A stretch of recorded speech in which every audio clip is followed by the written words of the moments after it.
don't have my clock going, so oh well, we'll try to figure that out later.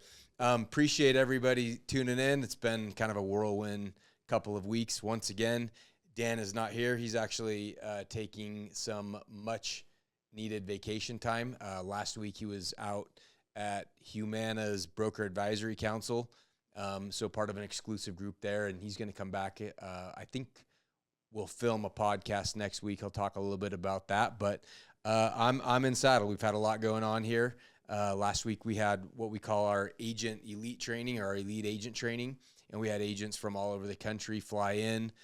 We had about 50 agents, and we've been doing that every week, every month or every 6 weeks, and that's been really impactful. So I think any of the agents that have come to that, if you ever want to come to that, our next one is August 5th and 6th in our Tampa headquarters, and it's actually free. So if you wonder what Agent Boost is about, this 2-day training is something that, some of our peers or competitors charge, thousands of dollars for these types of trainings. It's absolutely free, and you don't have to be one of our agents.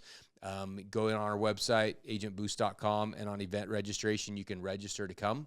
Again, no cost. It's going to be in our Tampa facility, August 5th and 6th. So if you're interested in what these elite agent trainings are all about, feel free to check it out. So I've got Jeff and Heather on the podcast today. Before I turn it over to them, they have a cool event they went to this last week. I think we talked about it last week on the podcast, but I wanted to get to a few housekeeping items this time of year before we kind of segment over to that. As everybody knows that's in the industry, AHIP just came out. Have you had a chance to do your AHIP yet? Not yet. If our agents beat me, then they're doing well. So I have not done my AHIP yet, but apparently this year they've made some air quote improvements, and you have to watch the slides, listen to the narrator, which I think is absolutely silly. If you've taken AHIP as many times as I have, you basically, or you guys too, we've all taken it more than 10 times. And you just really want to get through those certifications as fast as possible. Find the 3 or 4 different questions each year that are maybe a little bit different, a little bit of an outlier, things they want to get their point across and get those done. So not a fan of making AHIP more of a pain in the butt. Not a fan of that at all. But make sure you get it done early, often. Most of the carrier certs are out. Aetna just came out. It seems like the majority of the insurance carrier certs are already there. And, we're harping on this all the time, guys, but just so you know, you as an agent, you do not exist to these insurance carriers for the next plan year until you passed AHIP and done their carrier certifications. They don't care what you've done for them in the past. They don't care how many apps you've wrote for them, what your size of book of business is. Until you're certified and ready to sell for the upcoming plan year, you don't exist. So make it easy on, the carriers, on your broker reps, on your uplines, your FMO partners, and just get your certs done early. Couple other kind of housekeeping items that I wanted to talk about. This is the time of year where we start entering into carrier blackouts. So those of you who want to move contracts, maybe you're looking for a new FMO, a new partner. If you don't do it basically this week, you're going to start entering in some of those blackout timeframes where once you have to put in your 90-day intents, you're not going to be able to move over prior to annual enrollment. And so that makes it kind of hard with timeframes for this time of year. So, probably by the time you even hear this or listen, it might be too late for some of those carriers. And one of the things that we see all the time as we talk to agents is they're always telling us or assuming that they're going to be able to get some sort of release. And that just generally does not happen. Very, very rarely do we actually see a release from somebody. And so that's going to put you into that carrier intent process. So just kind of had a couple of housekeeping cleanup items there.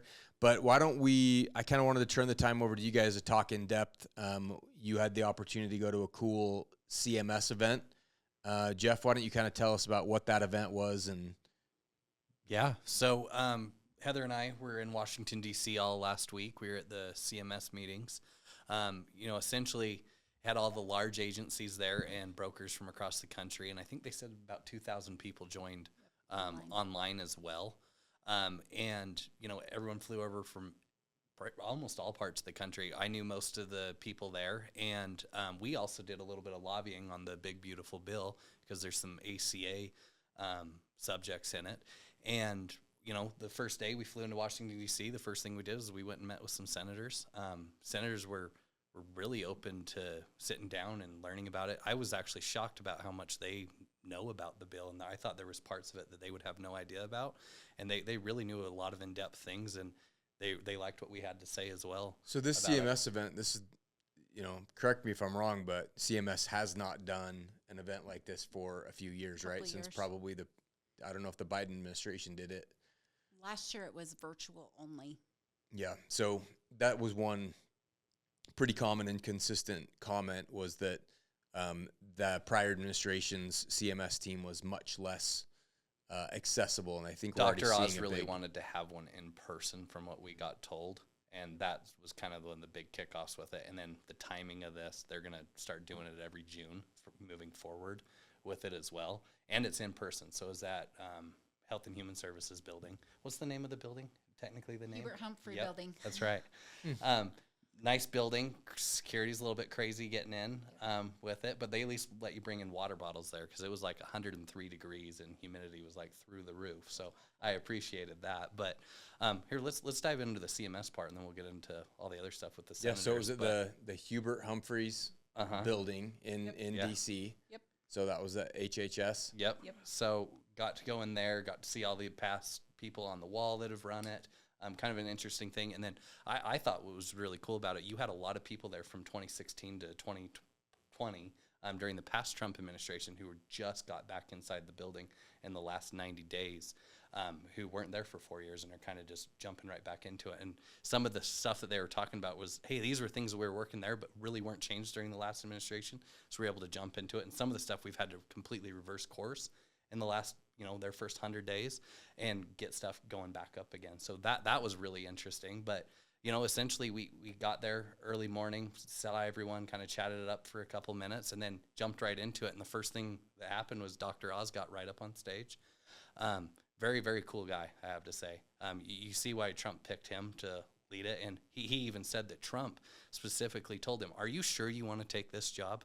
And he was like, "Yes, I do." And Trump said again, "Are you sure? Because, the stuff that's coming up with it." And he said, yeah, he knew. And he was even shocked how much President Trump knew about, some of the rules and a lot of the fraud and stuff that are going on, some tough decisions they were going to have to do that were going to kind of be a backlash onto him. But he said, from everything he's done in his career, he thinks this is like the most important thing that he'll ever do. Interesting. And yeah, so we found that really cool. And then the first thing he says is how much he loves brokers. And you see things on these Facebook chats and different things of, hey, they're not pro brokers, they're not pro brokers. Oh, they're pro Medicare Advantage. The first thing he says is he loves brokers. What he hates is those fraudsters out there, and everyone knows who those fraudsters are. And then Peter told Dr. Oz the numbers that they believe 4.4 million people were improperly enrolled on ACA plans. There's about 21 million people right now on an ACA plan. So when you look at that number, of what a percentage of the fraud is, of the billions of dollars that have just kind of, affected the industry. And one of the other things that he said I thought was interesting is it's not just FFM states. A lot of state-based exchanges were affected as well.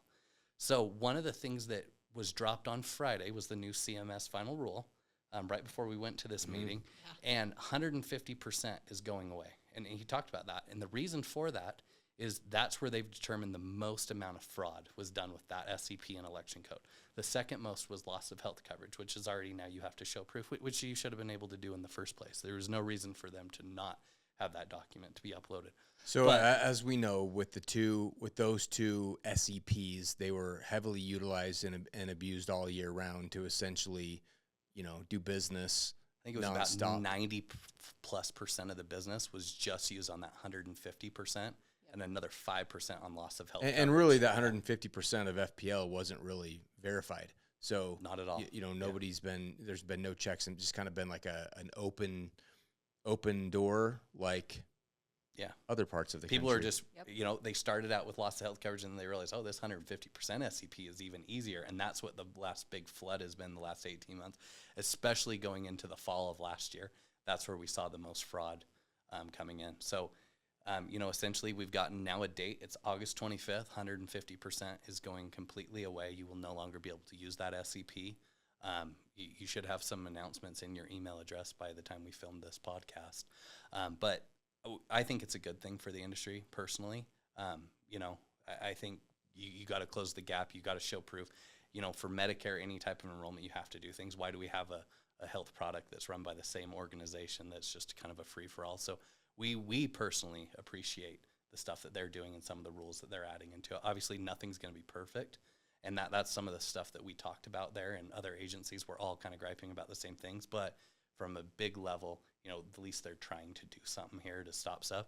And then the best thing that we learned about this is, you have the $5 rule as well that goes into effect where, you show that it's actually someone. They're going to sunset all of these proposed changes in 2027.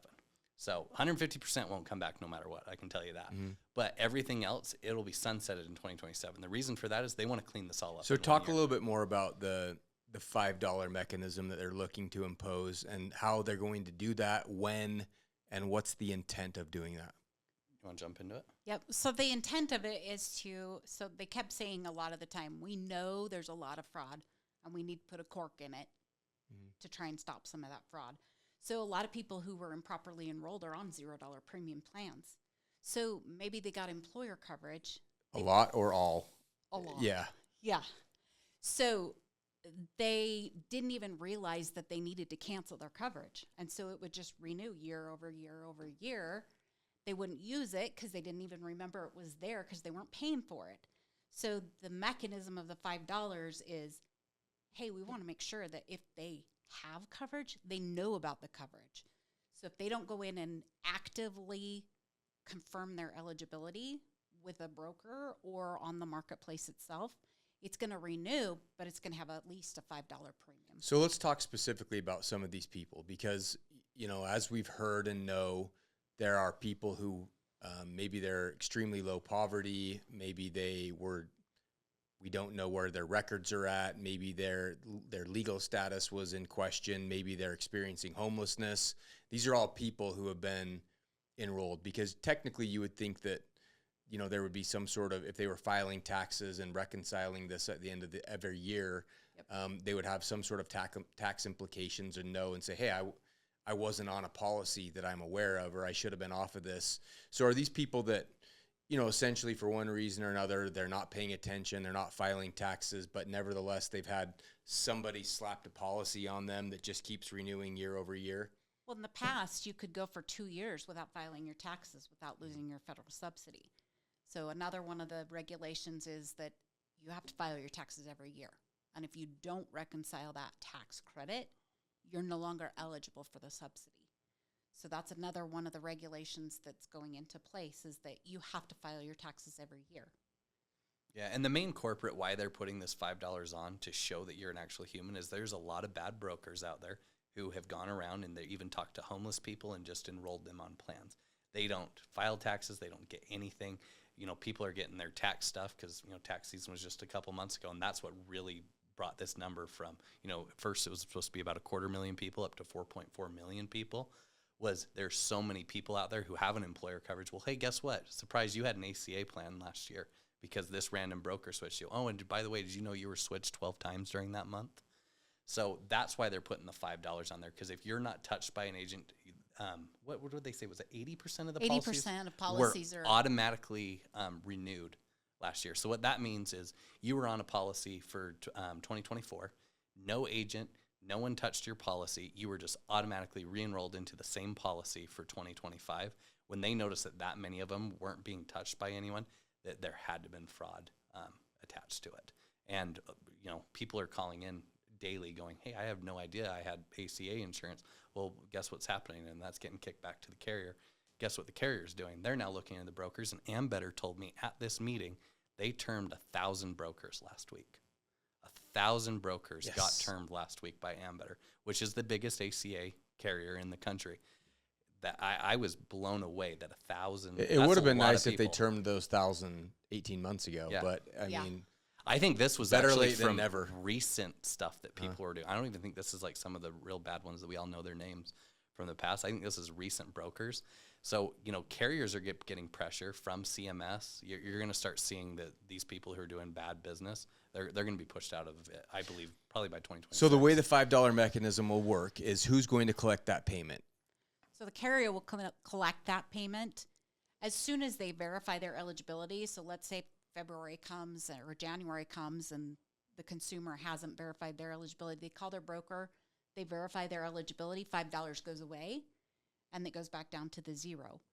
At tax time, that person will get a $5 refund or added $5 on. Yeah, they added that in. Oh, really? Yeah, that $5 is going to save your postage. $60 stamps. at the end of the year. Get your credit on back from that when you're doing that. You're filing your taxes on TurboTax or something. You have my $5 premium, and it goes up just a little bit. Yeah. Right. Wow. Whole up in 15 if you're lucky. So really, they're not trying to make money off of it. It's more just a identity. It's a verification that the policy is real, and that somebody, Yes. if you can't afford even $5 for your policy, it's more almost like a proof of life for that person and that policy on there. And and the bad actors, if you think you're going to go put this on your own personal credit card and pay for them, I got told by the carrier they will be matching up names on the credit card or bank account. And if not, it's an automatic termination, and they will report you to CMS. Well, it's interesting you say that, because there was rumors of this happening even when we were talking about it with Medicarians, and there were a handful of people that I'll spare from naming in the industry, and they were like, yeah, we're just going to pay that $5 premium for our policies. And I was like, no, you're not. That is ridiculous. They're like, the carriers already said we could probably do that. And I'm like, tell me you're a fraudster without telling me you're a fraudster. Come on. They're thinking, I'd rather pay $5 on all these policies and continue to get paid the PMPM and the override, and it'll come out in the wash. Geez, that's just ridiculous. Yeah, I think you'll see states actually file charges on that as So well. are agents going to need to help collect that, or if they're verifying the policies and they're touching it, they won't have to do that? They won't have to do it if they verify their policies. If not, they'll have to get it submitted into the carriers for payment, just like you would if they had a dollar premium payment. A lot of premium payments, are $100-something bucks. It'll probably be the exact same portal. We don't know exactly from the carriers yet, but I'm assuming it's going to be the same way that you pay for the premium if you weren't $0. So up to 4.4 million policies will either be cleaned up and be properly set up and touched, or they will essentially be go away and will no longer be, fraudulently hanging out on these books and rolls some way, shape, or form. Yep. 100%. That's the way that they think it's going to be. And, they are even projecting that ACA numbers could go down 20% this coming year. But at least everyone that will be on it actually needs the insurance so that it's not going to cause... Or knows they have it. Yeah, or at least knows that they have it. But, essentially all that money is going to be saved to make ACA even better rather than having reduced benefits and stuff. They're just going to be more loaded. Perfect. I actually heard they anticipate all of these rules that have gone into effect and the integrity of the program. They anticipate premiums going down by about 5% because of that 4.4 million who are improperly enrolled. Hold on a minute. So what you're saying is that if we don't waste billions and billions of dollars going to fraudsters and paying commissions on policies, or going to carriers for policies that aren't real and aren't supported, that there's going to be more actual dollars to support the real policies and the real humans that need insurance? Crazy to think that, right? Go figure. That's, Well, I hope it pans out. Hope it works out like that. So, okay, they talked about a lot about the 150% SEP going away, the $5 premium. What else was hot topics there? And they also talked about people who are improperly enrolled who really don't qualify for the subsidy, whether that's DACA or because they're below 100% of federal poverty level. So maybe they don't want to apply for Medicaid for one reason or another, or maybe they don't qualify for Medicaid for one reason or another. And so they go to ACA and they haven't had to prove their income prior to now. Do they have an estimate of how many people on the ACA were DACA recipients that are no longer going to be eligible? I didn't get a total from them. I think it includes into the 4.4 million. Okay, yeah. I would guess. So, yeah, there's going to be some age, eligibility changes. What else was One big topic is with the big, beautiful bill that's going through the Senate right now as we speak, that there are going to be a lot of people getting pushed off of Medicaid that are going to be eligible for ACA. So brokers, get ready to enroll people. It's going to be a great opportunity to expand your ACA book of business this time of year, not having to wait till open enrollment, which is a great thing. So if you're a broker out there, I would definitely be reading up on the information in the bill. Probably by July 5th or 6th, you should know if it's going to be passed by then. And you're going to have a lot of people probably by August that are going to be looking to be enrolled in an ACA plan. So if you're keeping score at home, we're going to have 4.4 million possibly questionable policies that are going to have to be verified or go away.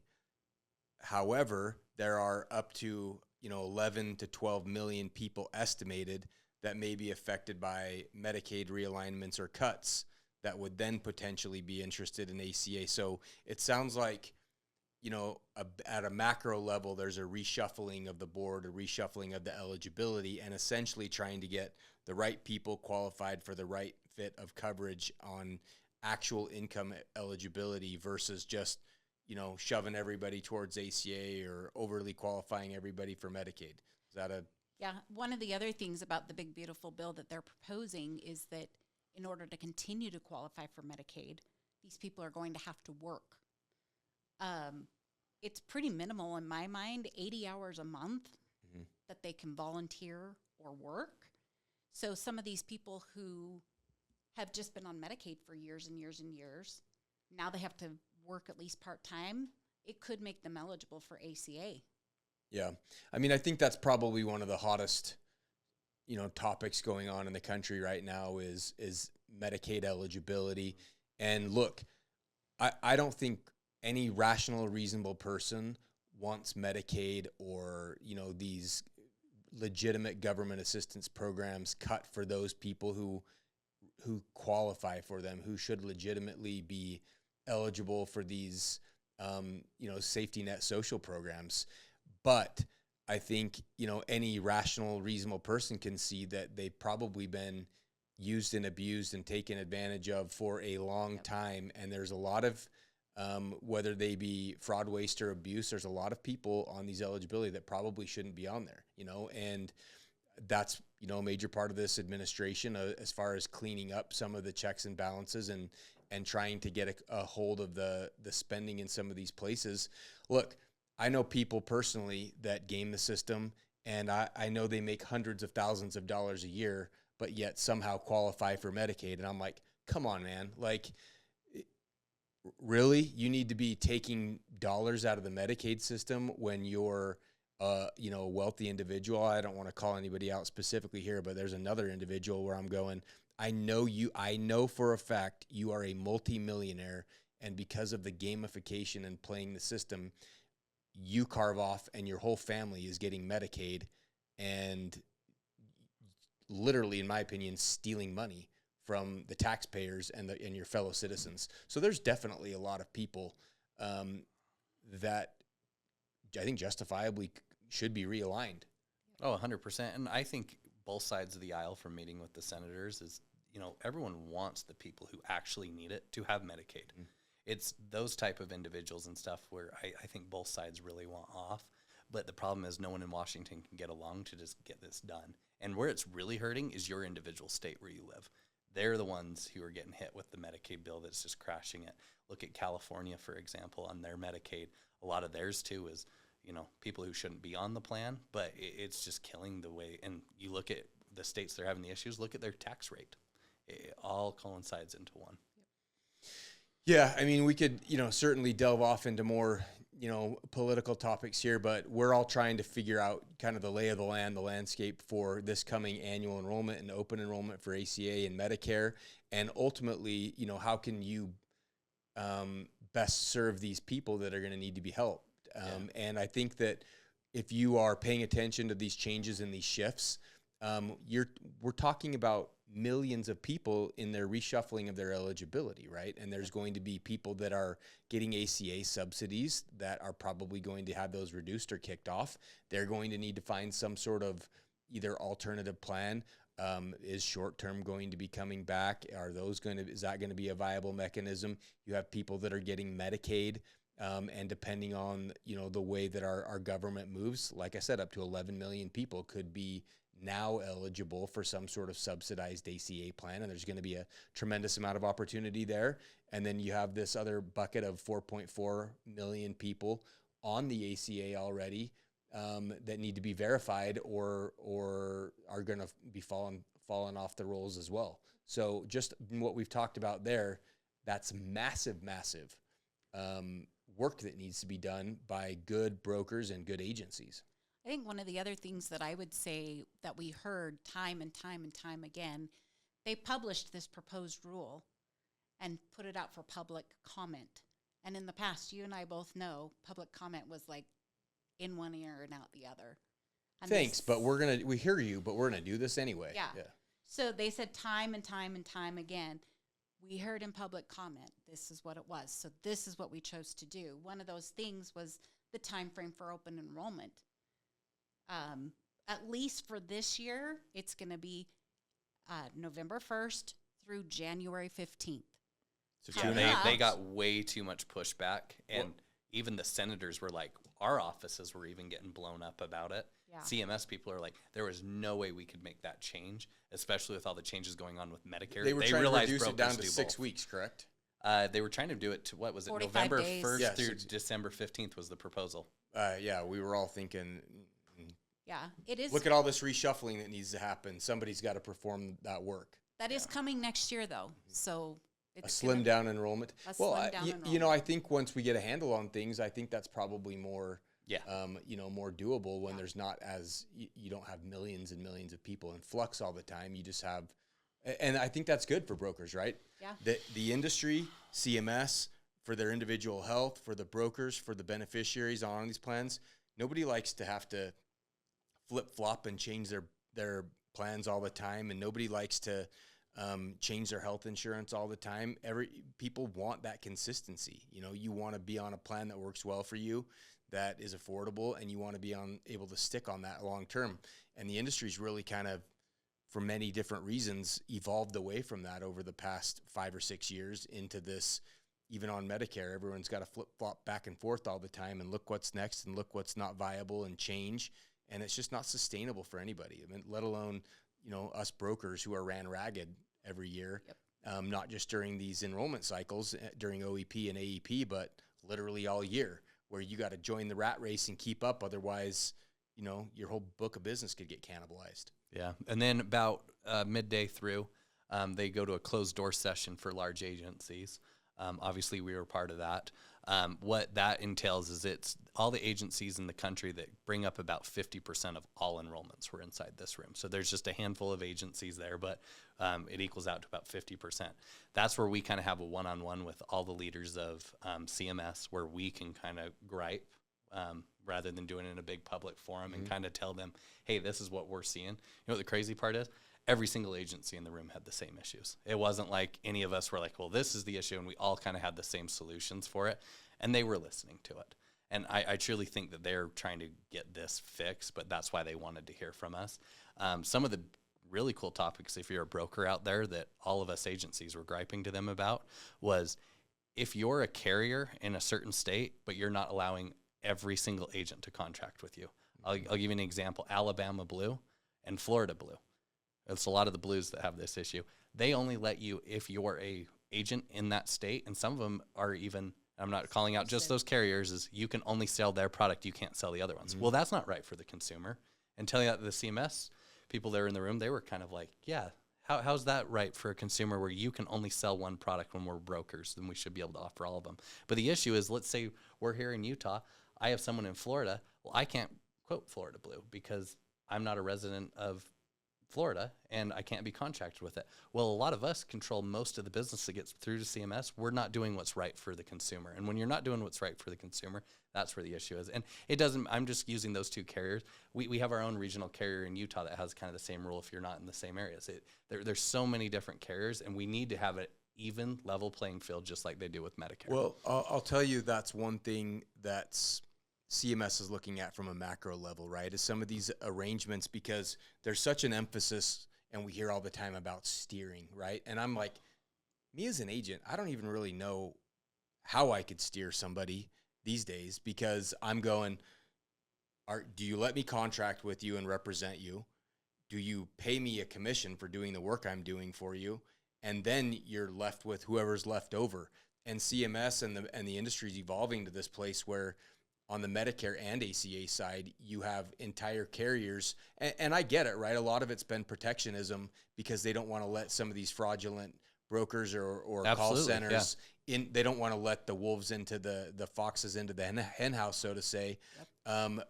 But then there is exclusionary practices. There is steering, because it's like, well, who can I represent?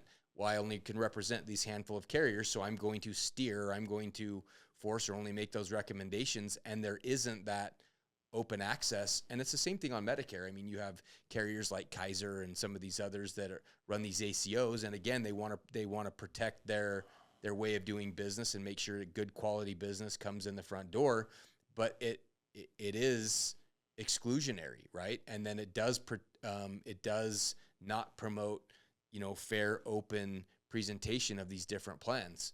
And there's all sorts of, it seems like every time CMS or the government or any bureaucracy tries to create a whole set of rules or compliance with the intention of doing one thing, they create a whole subset of other issues and other problems that seem to be worse than the original problem that they're trying to fix, right?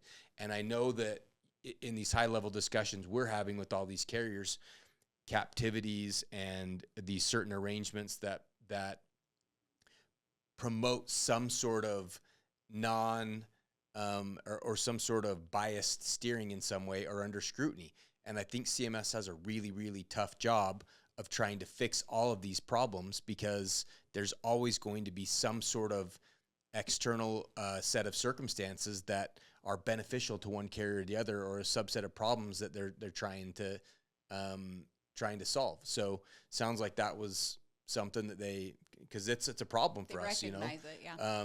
They very much recognize it, and especially when every single person in the room's giving them examples on it. The other thing that was really kind of universal was right now with the way that they have NPN overrides going on, CMS has almost made it easier for fraud to happen. But if all these people are going to now need to be touched at the end of the year, how do you do that as an agency? Well, let's use our agency for an example here. If one of our internal agents writes a policy and our retention team is trying to call them, service the book, they can't do it without getting on a three-way call to CMS. Well, okay, that original agent might leave your agency. The only way to reservice that person is to do a three-way call with CMS. And they're kind of like, oh, well, that doesn't make sense. So everyone in that room kind of universally said, we need to have agency overrides where anyone inside the agency can service that person, but it should still stay with that original agent. That's what makes sense for all the brokers.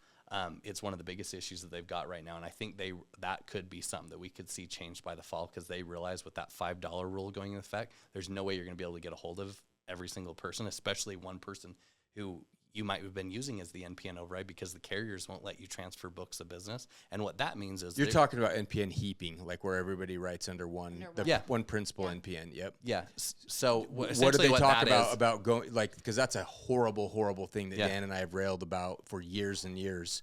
But what do they say about that practice of letting agents or agencies heap under one NPN? They kind of push it back towards the states and are letting the states kind of decide on it. Well, and we know what the states are doing, because states are one by one starting to ban that. Yeah. So. Yeah, and there was a state the other day that took it away, and we got notified about it, and we were like, oh, way to go. Props to you guys. So essentially what that is, people are calling in, and they're putting it all underneath one NPN. So let's say, hey, they're calling in, they're saying, hey, this is underneath Jeff Gaston. Anyways, I'm Heather Woody, because we're trying to keep it all in one organization so that we're able to service this person at the end of the year. Well, there's NPNs out there with tens of thousands of people. There's some with hundreds of thousands of clients underneath. How are they ever going to be serviced? Now, a lot of that is linked to fraud with NPN overrides. I think NPN overrides should be completely banned, and it should only be the person. But we got to have some mechanism to keep it with the agency. They seemed really open to that. Every single person in the room wanted that done.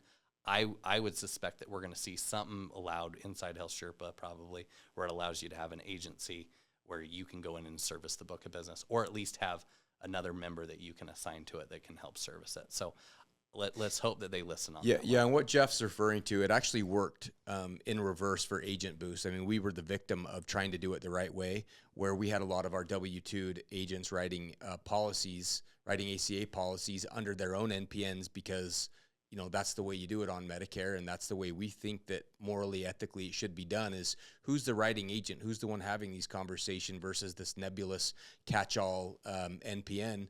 And then when we went, you know, some of these people left voluntarily or otherwise, or we needed to get them out of the industry, and then we couldn't service our own policies because we weren't the writing NPN number, and we're like, oh, so it would have been better off for us to just heap all of those and write them under one master NPN, and then be able to serve those collectively. And that's just there's a lot of things that need to just be cleaned up and corrected. Yeah, and we use an example is we had someone call in, they just had a baby, but they waited too long to call in and they only had 2 days left to do it. Well, they called us after hours. It was kind of hard for us, so we couldn't just like log in and do it and make a 3-way call to CMS. So then we had to do an appeal once we were able to get it up and on, get a new agent assigned to it just to add their kid to their own health insurance plan. You got to make it right for the consumer. When the consumer's being affected by it, you got to do something to make it right. What were you going to say, Heather? I was just going to say that's one of the other things about the program integrity rule is they're looking at it and they're saying if it looks like fraud and acts like fraud, they're going to consider it fraud and we'll start terminating agents. So that's called the Program Integrity Program? They want you to turn Program in integrity brokers. rule. Program Integrity Rule. They asked brokers, they said, just like in the medical world, Dr. Oz, he specifically said, I can tell you doctors in the nation that I would never send somebody to, and it's because I'm in the medical field. So they said, we want brokers to police themselves. Please, if you know of bad brokers, turn them in. Well, if you just... And get examples. They said get examples because they need more than just like one time you turn this person in, you're like, hey, this person's a bad actor. It takes multiple. They have to build up a case because they're going to look to take their license. You're dealing with CMS here, not and that doesn't mean that just because your client signed up with a call center, right, that was fraud. You know, like I love a lot of field agents like that are like, every person that ever does any sort of business over the phone should have, was for sure some sort of fraud. You know, it's like, and they'll take that into account too. That was one of the things they talked about. They're like, oh, that's a bigger agency. We will really look into that. And they will know the agents that are always crying wolf. Trust me, there's some agents there that would not stop standing up and talking, and everyone knows who they are. And let me tell you, it goes in one ear for them and right back out the other. They don't listen to you because you're always the one just chirping nonstop. But if you're actually thorough and you're like, hey, this person's a bad actor, this is what's going on, that's what we need in this industry. And you should do that as an agent anyways. Yeah, kind of to your point about what you were saying about Dr. Oz and doctors, that today just announced that the DOJ is suing or basically is prosecuting fraud rings of Medicaid and Medicare billing for $14.6 billion because, again, we know that this fraud, waste, and abuse is rampant on the provider side. You know, a lot of these I don't know if I want to say skilled nursing facilities, a lot of at-home, a lot of medical device. He used hospice actually as an example, and he said that's even linked to those are some of the mob areas stuff where there's a lot of. Well, yeah, if you watch Sopranos, that's like you know, that was one of their greatest TV show ever made, by the way. Disagree, but that was one of their scams that they ran was, you know, Medicaid or hospice billing and Medicare fraud, you know, and so it's just rampant, literally in ACA and in Medicare and in Medicaid and in these vendors and things like that have just been using and abusing it with almost impunity for so long, and a lot of it is so hard to catch. But at least, you know, it sucks in some way and it's chaotic, but at least it's refreshing to hear that there's some enforcement. And I do think that when you hear there's a purpose to it, right? When you hear CMS or the DOJ come out and say, we're prosecuting this and this and this and this, it has a downstream effect of sends a chill through all these other people that are like, oh, maybe I maybe I shouldn't be doing this anymore. I mean, hopefully that's what the fraudsters think, and that there's some effectiveness where it cleans up a little of that because people don't want to go to prison forever, for doing these things. So, you know, what else? You had the closed door session. Anything else that stood out to you there? We got to go to also an even smaller meeting with Hoffa and Rennell. Shout out to Renelle. Sounds like she has a Yes. pretty good relationship with She's got a great relationship. Dr. Oz, and she's bulldogged her way to. She's done an awesome job getting involved. And, if you don't subscribe to her, she puts things out about the bill. You know how I talk about the big, beautiful bill? You can just subscribe over to her, and she'll actually send you the information about the bill with the bullet points of what you need to know and what to talk about. So Renelle does an awesome job for sure. She does.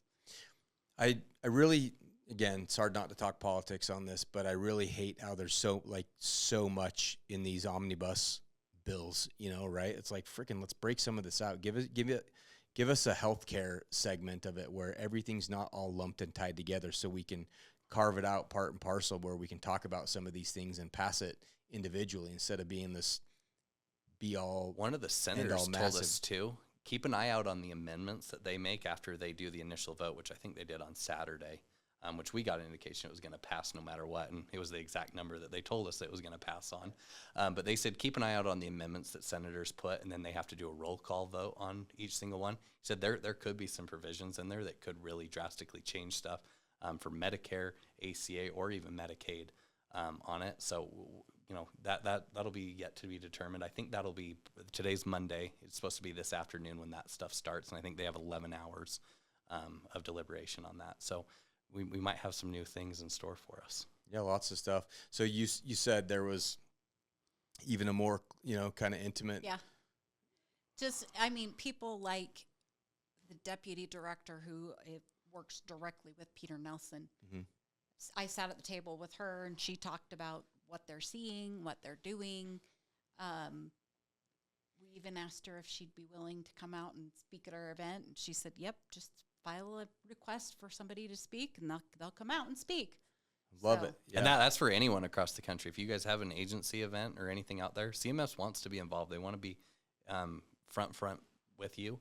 They want to come speak to your agency. File a request. Have them come out and speak. They're really cool people. It's not like they're the big bad enemy that people make them out to be. No. They're pretty cool.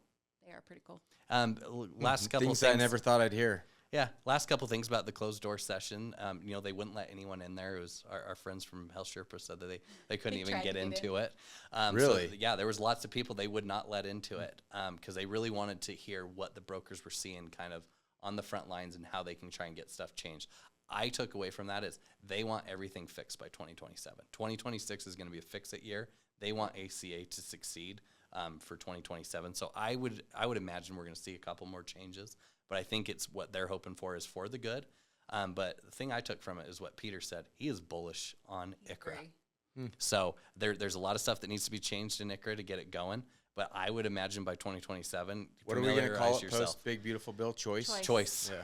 Yep. So better acronym than ICRA. 100%. Because when you say ICRA, I'm like, huh? ICRA. It's like the kids. My kids tell me it gives exactly. them the ick. So I expect to be really familiar with it by 2027.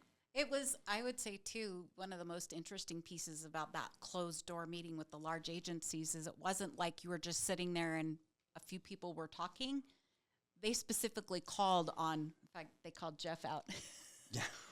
What do you mean? Asked specifically for feedback on different questions. So they would say, this is the question. Tell us what you're seeing. Tell us what you're random seeing. question. Random questions. Have us calling present. out large agencies and asking for their feedback. Oh, what about the AI from the White House? That was pretty cool. Yeah. So AI correspondent who works directly for the White House was in the meeting. He gave a presentation for about 30 minutes. And is he one of the Doge guys? No. He specifically is like one of the head of AI and how to integrate it into the healthcare reports directly to the White House. I don't know, probably directly up to someone high there. But it was interesting. One of the questions he asked is, he looked around the room, he's like, who in here is not using AI right now? There wasn't one agency who put their hand up in the air. Every single person is using AI in some sort. And what they were saying is you need to be figuring out a way to put this more into your business or you're going to fall behind. And that's directly from the White House. Yep. I took from that, and I was like, I'm going to go find this guy's name and number and reach out to him to see what we need to do. Did he talk or mention anything? I think one of the things that brokers are concerned or carriers is that AI replaces agents.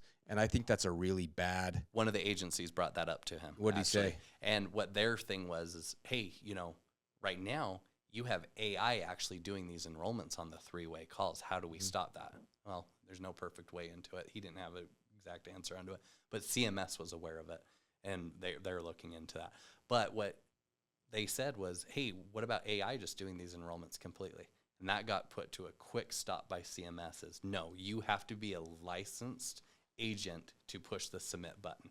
Yes, you could have AI potentially fill out the application, go to a certain point, but to be actually submit an application, you have to be the licensed agent to submit it. And if not, you could potentially lose your license. So that's where I think the cap's going to be. Of AI is going to be able to do a lot of stuff for us, maybe potentially do the whole application, but to actually push submit, it's got to be a licensed agent. Yeah, I mean, I think we here at Agent Boost use AI all day, every day for various purposes. I think all of us have our own side uses and in our day-to-day jobs, but then, you know, at a broader scale with the company. And I'm glad to hear that they said AIs aren't going to perform the enrollments. You know, I'm really bullish on, you know, I think people are going to be like in the Matrix, and they're going to reject this idea that some AI agent avatar has this perfect, you know, ability to nail what plan you should be on. And I think people are going to still prefer to deal with real life human beings. So I think that there's a lot of good years left in the, you know, in the human field agents, the human insurance agent. But if you're not using it for basically everything else in your business, you are falling behind. Yep. Oz said your agents and brokers are crucial to this industry, and he knows that. Yeah, I mean, there's like we opened with, there's millions of people that are in flux right now that we've got to be able to help. So now more than ever, we need good quality, dynamic agents like we've been talking about.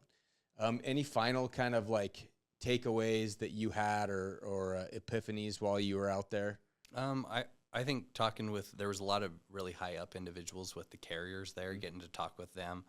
One of our local reps who we got to meet for the first time, Ed Shepard, was there. Shout out to Ed. I know you subscribe to this podcast. So, you know, getting to talk with them and kind of see where the carrier's progressive is, because, you know, they had to file two different sets, because if there's going to be subsidies or not subsidies.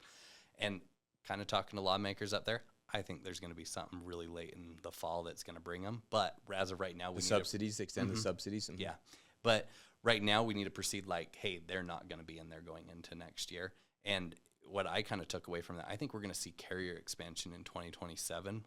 There's hardly any in 2026. Yes, there's people expanding counties and states, but going into new states, there's not as many carriers doing that because they don't know what's going to happen. But kind of the stuff that we're seeing for 2027, I think you're going to see a lot of carriers going into multiple states, kind of like their footprint with Medicare if they're equivalent on the other side. So I think that's really exciting. What that tells me is carriers are a little bit bullish on ACA, on what's happening, and they believe with the fraud getting out that, hey, there is dollars to be made here. Yeah, you know, I wonder if carriers like Aetna would have made the decision to completely get out of the business and, you know, abandon 1.1 million lives if they would have kind of been able to see a little bit more profitability and stability on the horizon earlier on. But, you know, it's water under the bridge at this point. It's a very interesting question to see if they would change their mind. Yeah, I mean, it's kind of too late. Too late now, but if they would have known what was coming, because obviously they made that decision months before they announced it. Yep. But, hey, I think all the other carriers are licking their chops going, wow, there's a lot of good individuals that we can pick up. Yeah, you know, one more thing that I wanted to kind of bring up before we wrap related to our industry, and I wonder if they talked about it there, was, you know, this evolution or fixing the prior authorization system, you know, specifically in health insurance and Medicare and Medicaid. And as we all know, prior auths has kind of gotten out of control, and RFK announced that, you know, they're basically going to be completely overhauling what's allowable for prior auths, meaning that doctors were complaining, saying they spend 10 to 20 hours of their work week dealing with paperwork and prior auths and mired in unproductive, you know, revenue business generating activities, and ultimately serving their clients and their beneficiaries.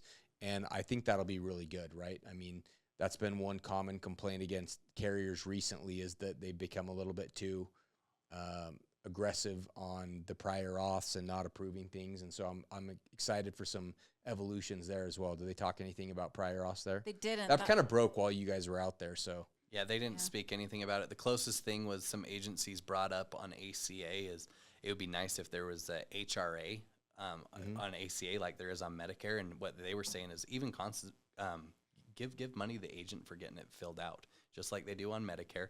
Let's get people to actually see their primary care doctor. What was the percentage? Was it 70% of people on ACA don't see their primary? 60 to 70%, Yeah. yeah. Don't Dang. see their primary care physician. Well, that's And- because 20% of them don't even know they have a plan. Yeah, Right. yeah, that helps out into the number. But if you were to ever do something Yeah. like that, and then some of the agencies were like, well, it's because the carriers don't really care. Well, the kickback to it was, well, they give out gift cards if you go and see your primary care. So why not compensate the agent that is the one on the ground, talking to the consumer? Let's help get them set up and try and get them established with the PCP.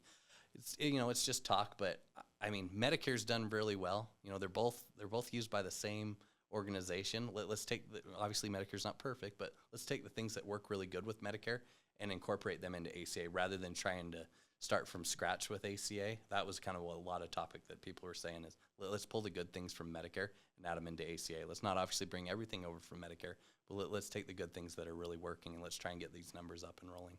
Well, it sounds like there's a lot of potential flux and opportunity, and there's also a lot of things that still need to be tackled and resolved. So stay tuned. That'll give us an opportunity to keep coming out with new podcasts and more information. And, I think now more than ever, it's important to know that you're with a partner that kind of knows where the industry is going. We've got a great plan for how to maximize this upcoming OE for our ACA. And, despite all this change and flux, guys, we're very, very optimistic and bullish on the industry. Look, Republicans, Democrats, everybody wants, I say this all the time, everybody wants good health care. There's some things that need to be cleaned up. We want to be able to serve these beneficiaries and get them the right product fit. And if we do a good job, we can make $1 doing so, or many dollars if we do a really good job. Yeah. Absolutely. One last thing is we talked a little bit about short term out there. We believe it'll be coming back towards Did the they end of this mention year. any final thing? Not at the CMS meetings, but some of the talk that we had at Capitol Hill is obviously there's a big push to bring it back with. It's kind of some an the order of changes coming. operations. This needs to happen first and be decided, and then these things can come. Everyone's saying until this bill gets resolved, there is nothing else going on. Once this bill's resolved, then you're going to start seeing other things happen. Interesting. Well, appreciate it. Thanks for going out. And that was one I definitely missed out on. Last week was insane. Dan or I wanted to go, but next year I look forward to meeting. Maybe we can get Dr. Oz to keynote speak for something for us. Get him on the podcast. Dr. Oz, if this ever makes it to your ears, that'd be awesome. Thanks, guys.